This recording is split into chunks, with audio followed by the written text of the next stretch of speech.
Okay, viewers, Lisa's brought out a third part to her From Widow to Wife of a Narcissist. Let's just recap quickly.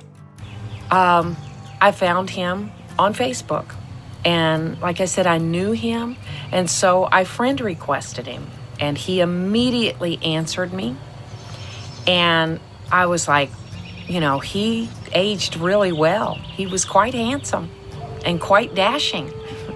Matter of fact, he had beautiful, gorgeous brown eyes. He was very, very handsome. And I remembered that I had a crush on him in school. I connected to this man in so many ways because we shared the same childhood. We shared the same friends. We both grew up rurally. I had an elderly mother that lived in the area that was one of the reasons for me to come home and to marry, was so that I could help take care of my mother. And I would go over to lay out her medication several days a week. You know, I had to ask permission. My daughter came to visit me, and this is probably the worst. It is. I don't regret anything any worse than this, that I left my 18-year-old daughter home 900 miles away in my home, and I believe she would come with me after she graduated, but she wouldn't come. Okay, viewers, let's go to part 3 of From Widow to Wife of a Narcissist in the lost AWOL world of lost women. Today we're just going to pick off where I left off at, because I had let you know that I had caught him cheating on me, red-handed. I found it on his cell phone. First, I found it on Facebook with pictures of where he was at and what he was doing with my camper. This woman's blaming the guy for her own negligence. Honestly, this is her own negligence. Okay, so at this point, she's caught him cheating, viewers. Now, when you catch somebody cheating, isn't that an instant dismissal? That's instant dismissal. Would you tell me in the comments that if you catch someone cheating, instant dismissal? That's all there is to it. There's no question about it. That's it, right? Well, this woman's got her act together and she's with a narcissist. She's worked this out. Let's see what happens. That I paid for. That was mine.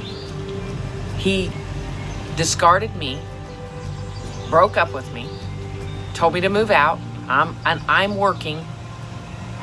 Now, let me just say, I've been in relationships where everything's been going smooth, and then the woman starts to become a little bit combative and opposite directional dysfunction, disorder, and they get just sliding away in an aggravative way, and you get to the point where you start to check on this woman, on the person, and if they push back, to me, that's an immediate dismissal. There's no reason for that. It's just their nature. They've lost their way in their nature. Now, I wouldn't be surprised if this woman, and she said it in the first and the second videos, that she's got a very stubborn head, or she's, you know, she doesn't muck around. But all the signs of a person that's really lost in their lust and desires are all over her narrative and testimony. But now she's caught this guy in an affair. He's taken a camper. I'd say the girlfriend rode her motorbike and all the rest of it, or one or the other. And that's, honestly, at this point, you've got to check out. There's no question about it. 900 miles away, he tells me this. So I come back into town immediately. So sad. So sad. I should have took that opportunity to just go back and say, thank you, God, for setting me free. But sadly, we don't understand what these narcissists are doing to us. No, that's not true. This isn't true. This woman's been married twice before this all happened. Okay, the second marriage, the man got killed in a scuba diving accident. He passed away. She'd had a marriage experience before that, which went down the tubes, obviously, regretfully, probably, I don't know. And she's going to sit there and say, we don't know. You do know. You do know very well. But this is where, if you look at it, right, guys, if you really want to look at this seriously, this is the part of female nature where lust deceives. The deceitfulness of lust. Now, this woman's a Christian woman, and she won't get on there and say, I was deceived by lust and sin. No, she's going to go and blame the bloke for being a narcissist. Right? Now, she knew the guy was a drinker, he was a smoker, he lived with his mother, he was in covert emotional incest probably. This is why she was never going to get anywhere. They're very spoiled and this kind of thing. If he's not getting his way with her, he'll discard her and monkey branch straight away. This is all going on. Now, you can call it narcissism or whatever you like, but she was just getting played and allowing herself to be played. It wasn't like she was a high school girl fresh out of high school and didn't know what was going on. She knew exactly what was going on. She left her daughter behind. She's probably, justified herself by moving near to the parents. I mean, she's very calculated. I got the bloke back there. I got the parents back there. I can justify this to a certain extent. But you'll see that his children weren't going to gel with her. Her child, 18-year-old girl, wasn't going to buy in on it. And she's determined herself to try and make this work against all rationale. And she's got the hide to sit there and say, this guy's a narcissist. Well, she's probably etched at this guy in a way in which the fantasy, the guy would have had his fantasy for her, she'll work out like this. She's got her fantasy, dual fantasy towards him.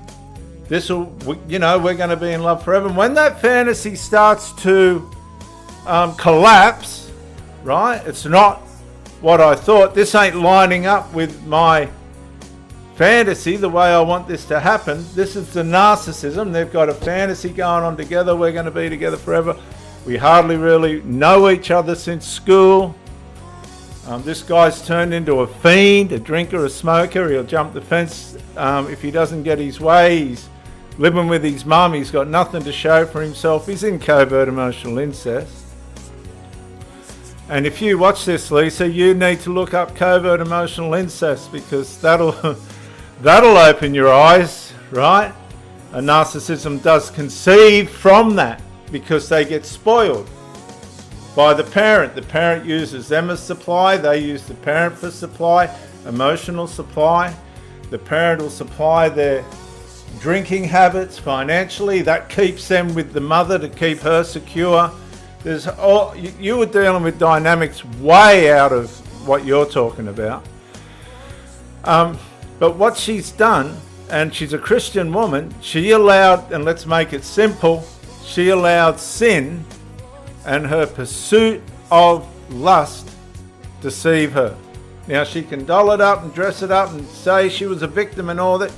She's a victim of her own demise, guys, right? I'm not being cruel here to this woman, but I'm saying this happens every day. This isn't new. There's millions of people, women, men, doing this every day with people they shouldn't even be with. And she knew very well, and so did her child and her family and his family, and the children knew that this woman was pushing for the relationship just as much as what the man was. And I'm not going to call him a straight out narcissist because if he is a narcissist, so is she. You see, you can label sinful actions and the pursuit of lust and all this other stuff, you can label it narcissism, but that doesn't mean it is. Sin deceives. Our lust will deceive us. It'll move us into areas where we're going to get supply. She was after her supply, has dolled it up as a relationship. She said in the introduction that she had the hots for this guy. And that's okay. Look, all this is okay, however it's ended up. But to sit there and say that it was all the man, that's not on. Because if you listen to this lady's story in part 1 and 2, you'll see how she's pushed it. She's packed up the whole lot and left the daughter behind and gone 900 miles under the justification that she'll be near mum and dad and all the rest of it. But she went there for the convenience of the bloke as well. It was a game he was playing, and I came right after him. I found him cheating. I had proof of it. I was waiting on him. When he came home, he had no idea. I showed him the phone, and sadly, I married him. 3 days. Okay, look. You can't make this stuff up. I don't know whether this woman's trolling the internet or what she's doing here, but honestly, this is I don't know what she's old enough to know. If you catch a man cheating, come on viewers, put it in the comments. Would you, as a woman, if you've come home and you've moved 900 miles to be with this bloke, you've gone back 900 miles to keep your business going, found out the guy's shagging another woman, right? All the other stuff she's whinged about, he smokes, he drinks, he's got nothing to show for himself, he lives with his mummy. Would you marry that guy 3 days later after catching him in an affair? Days later. Oh. Horrible. That's got nothing to do with him being a narcissist. That's got everything to do with her in a trauma bond. Right? She's followed the trauma bond. She's followed her lusts and desires along against her better judgment. That's how sin deceives. I don't know how God designed all this, but you can see from the story of the garden, the woman was deceived and not the man. And in 2 Timothy it says the man deliberately ate. Right? The woman was deceived, but the man deliberately ate. Look it up in 1st or 2 Timothy. It's a revelation. The woman was deceived. Right? She went against God and she went against the husband and all the rest of it. That immediately shows us there's a weakness in women that man hasn't got. So why did the man deliberately eat? Why did Adam deliberately eat? If the woman, Eve, was deceived, because the man had to sacrifice himself to get her out of it. He went down to where she was, so God would say, right, you love her, I'm going to send a savior. The man gave himself up, Adam gave himself up deliberately for Eve's sin. And this is where we don't understand how God's designed man and woman. There's an innate bend towards evil that woman has got, this flaw that man hasn't got. Now, man still sins and he's just as wicked and evil. We've all got the same sinful nature, but there's a dynamic, an authoritative dynamic, right? Where at the end of all this, man's going to dig us out, not woman, man. And that's all there is to it. One of the consolations of women in all of this is that it says in Galatians that he was born of a woman. The Lord Jesus Christ was born of a woman. You can't take that away.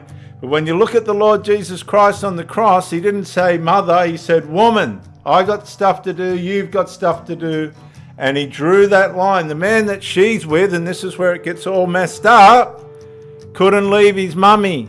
And she should have known straight away. A man that's got his mama is in a covert emotional incestual relationship that's intimate, transitions emotionally without the physical sex.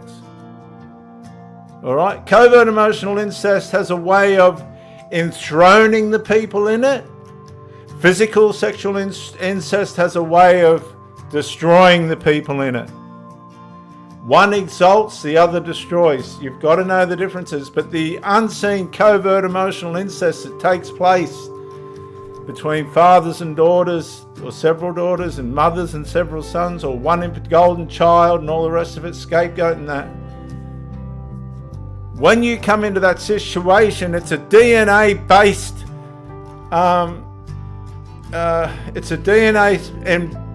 based fusion, soul fusion that you will never ever break it. And so when you come along, right, as an outsider, doesn't matter how far you travel or how much you do, you are outside of that DNA fusion and you'll never penetrate the force field of it. You're just going to be used for supply, right? You're just going to be used for supply and pushed away. Used for supply and pushed away. And as you sense, right, as you sense that this is not complete, this relationship's not becoming complete, the reason for that being is the person's security's in the covert emotional incest, whether they're married to you or not.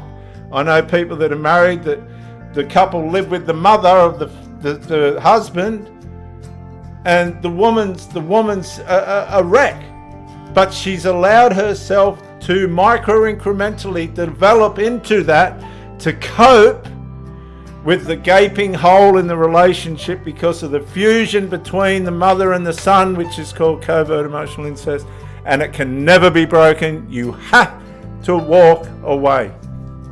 The mother will make out she's sick, she's dying, or if you're an adult with the mother, the son or the daughter or whatever, the one that has lost the element of supply, the emotional fix because of a new partner, they'll feign heart attacks, they'll piss themselves, they'll do whatever they have to get that bond back. You'll never ever break it. That's a whole nother story. But if you come home and you know your partner's in an affair, you immediately, right, they're emotionally attached to somebody else now.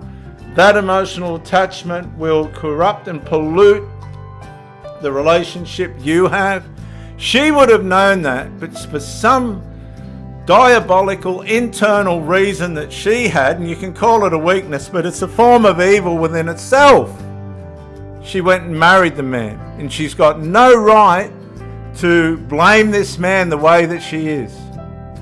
The whole thing was built on sinfulness, and you can put psychological terms to it and all the rest of it. Her daughter and her family, they would have been screaming at her. I paid for the honeymoon, everything that I had. But I forgot to tell you that before the honeymoon, I had a really nice, the nice camper that he took camping and posted on Facebook. And with the girlfriend, he would have been, doing some wrong things with the girlfriend in the camper. All of this stuff, and talking to another woman, inviting her to come and stay in my bed and in my camper. He talked me into selling the camper. Of course he did. Because... Of course he did. Of course he talked her into selling the camper. And I suppose if he asked her to put the dog down, she would have done that too. Come on, guys. The Bible talks about weak-willed women. And I think there is some indirect connection in that passage with widows as well. But in the Bible, the older women are supposed to be wise. Okay, now if you're a young woman like the daughter, watching the mother blindly, frantically going after this man, right or wrong, you're not going to see any wisdom in that. You're going to see foolishness, and it's going to create terrible confusion and wonder as to what is driving my mother so frantically towards this man when you can clearly see that it's all wrong. It's called sin, viewers, sin. He needed help. It caused us division because I thought it was mine. Well, it can be yours when we use it together, but it's not yours when you're cheating on me. It's not yours. It's mine. So he talked me into selling it. Okay, so there's a transitional aspect to this relationship in one form or another, and that's always there in relationships and the rest of it. But how this guy has talked her into selling the camper, how can it be all his fault? That's all I'm trying to say. Whether he's a pathological serial killer, a narcissist, or even a simp, if he's talked into her to selling her camper, he could have quite as easily. He's talked her into leaving the daughter, or she's convinced herself to do that. She's convinced herself that it's okay to sell the camper based on the narrative of the relationship, the bond of the relationship, right? If this guy was a simp, some weak person, would he have had the same influence over her?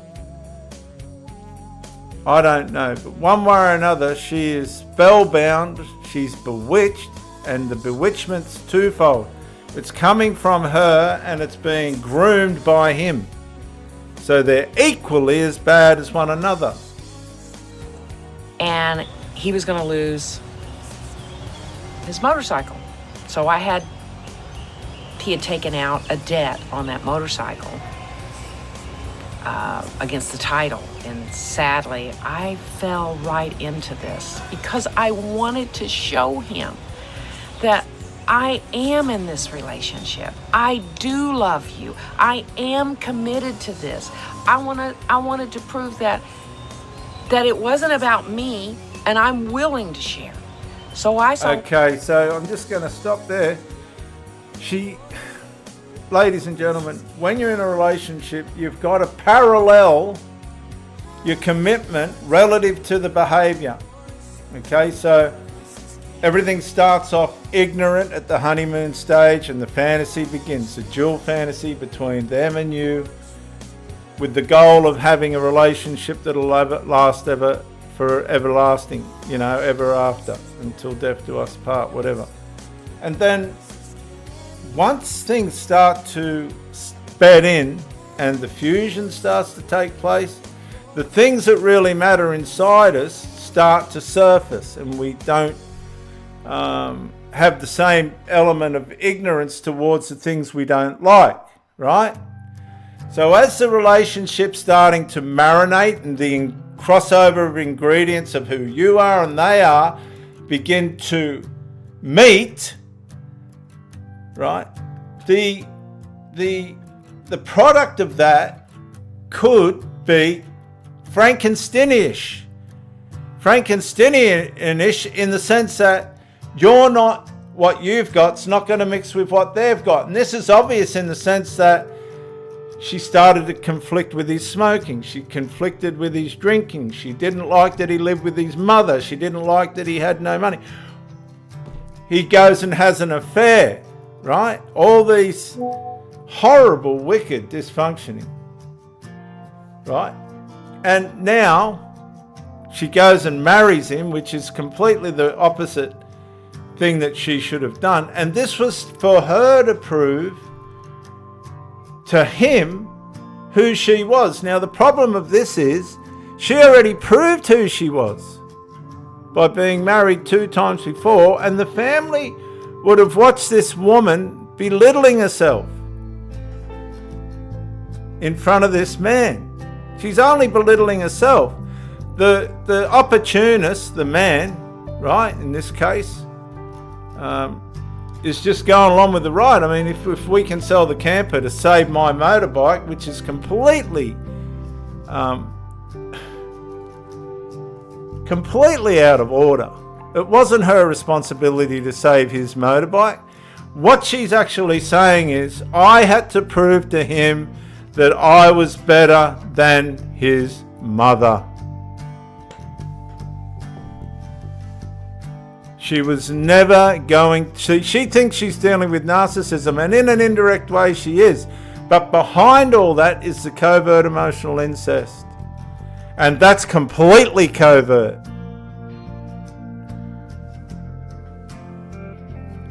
now she's not competing with him, she's competing with his mother. Because mummy gives him everything he wants. And she's got to try and dethrone the mother to get all of him. But as I said to you before, covert emotional incest is a DNA fusion, unbreakable fusion for life. Once it beds in. Some of you people better look up covert emotional incest, because you're dealing with, so many of you are dealing with this and you don't know the power and evil of what it is. So now she's competing with the mother. She's not competing with the narcissist. The narcissist has just now become an opportunist that's going to see how far this woman will go. I mean, if you're with a woman and you're having affairs and she's still got herself on the altar of sacrifice, then there's no rules at all. Everything's out the window. This woman's just going to, you know, she's going to... No. I mean, I've gone 26 minutes. I'm going to have to stop. But you've got to see what now this woman's combating. She's combating herself, right? She's going against herself. She's going against her DNA fortress behind her, being at the parents. They be into her. And the two daughters. And she said she left the daughter at her home. I wouldn't be surprised if the other daughter spent most of her time with the other sister. I don't know. But she wouldn't have just stayed there on her own like that.